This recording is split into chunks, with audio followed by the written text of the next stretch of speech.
PM किसानच्या सर्व लाभार्थ्यांसाठी एकाच वेळी एक आनंदाची बातमी आणि एक मोठं टेन्शन देणारं अपडेट आता त्या ठिकाणी समोर आले। जर तुमचे मागचे हप्ते हे रखडलेले असतील तर तुमच्या खात्यामध्ये आता थेट 6,000 रुपये त्या ठिकाणी जमा होणार आहे।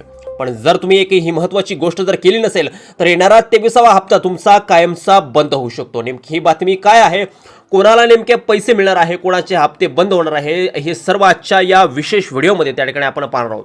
त्यामुळे व्हिडिओ हा शेवटपर्यंत नक्की पहा, कारण ही माहिती तुमच्या हक्कांच्या पैशांच्या संदर्भामध्ये आहे। शेतकरी मित्रांनो, आपण सर्वात आधी बोलूया त्या खुशखबरीबद्दल, ज्याची तुम्ही अनेक दिवसांपासून वाट पाहत आहात। आता केंद्र सरकारनं काय केलं होतं, जे सस्पिशियस अकाउंट आहेत किंवा जे शंकास्पद खाते आहेत पीएम किसानचे, त्यांच्यामधील जे काही हप्ते होते ते आता त्या ठिकाणी रोखले होते। म्हणजे एकाच घरात जर का 2 लाभार्थी असतील किंवा जमिनीच्या नोंदीमध्ये जर का तफावत असतील तर अशा खात्यांची त्या ठिकाणी पडताळणी सुरू होती आणि ती आता पूर्ण करण्यात आलेली आहे।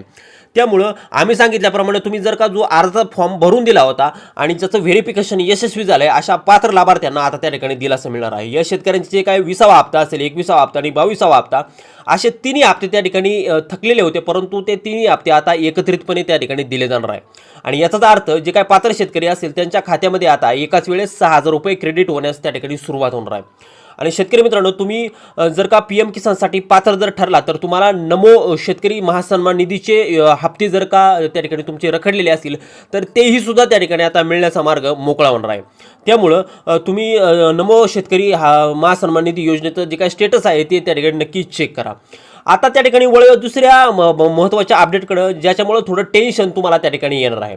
आता केंद्र सरकारनं पीएम किसान आणि नमो शेतकरी योजनेसंदर्भात नियम हे अतिशय त्या ठिकाणी कडक केलेले आहेत। आता 23वा हप्ता येत्या काही दिवसातच त्या ठिकाणी शेतकऱ्यांच्या खात्यामध्ये जमा होईल, परंतु ज्या शेतकऱ्यांकडे त्या ठिकाणी फार्मर ID असेल अशा शेतकऱ्यांना हा हप्ता 23वा हप्ता त्या ठिकाणी आता मिळणार आहे। आता केंद्र सरकारनं प्रत्येक राज्याला स्पष्ट सूचना दिल्यात की ज्यांचा नोंदणी क्रमांक म्हणजे त्या ठिकाणी आपण त्याला ॲग्रीस्टॅक पोर्टलवरती नोंदणी झालेली नाही त्यांचे हप्ते त्या ठिकाणी रोखण्यात यावेत असे सूचना त्या ठिकाणी दिलेल्या आहेत। आता हा फार्मर ID केवळ पीएम किसानसाठीच नाही तर जी काही कर्जमाफी असेल किंवा पीक विमा असेल किंवा इतर ज्या काही सरकारच्या कृषी योजना असतील या सर्वांसाठी जो काही फार्मर ID हा आता त्या ठिकाणी बंधनकारक असणार आहे। जर तुमचं अकाउंट अजूनही सस्पिशियस लिस्टमध्ये असेल किंवा तुमचं फार्मर ID अजूनही काढलं नसेल तर पुढचा म्हणजे 23वा हप्ता तुमच्या खात्यामध्ये त्या ठिकाणी जमा होणार नाही। त्यामुळे वेळीच जागृत व्हा, आपली जी काही नोंदणी ती ॲग्रीस्टॅकला करून घ्या, जेणेकरून तुमचा 23वा पीएम किसानचा हप्ता आणि शेतकरी महासन्मान निधी योजनेचा हप्ता तुमच्या खात्यामध्ये यायला कुठलाही प्रकारचा त्या ठिकाणी उशीर होणार आहे।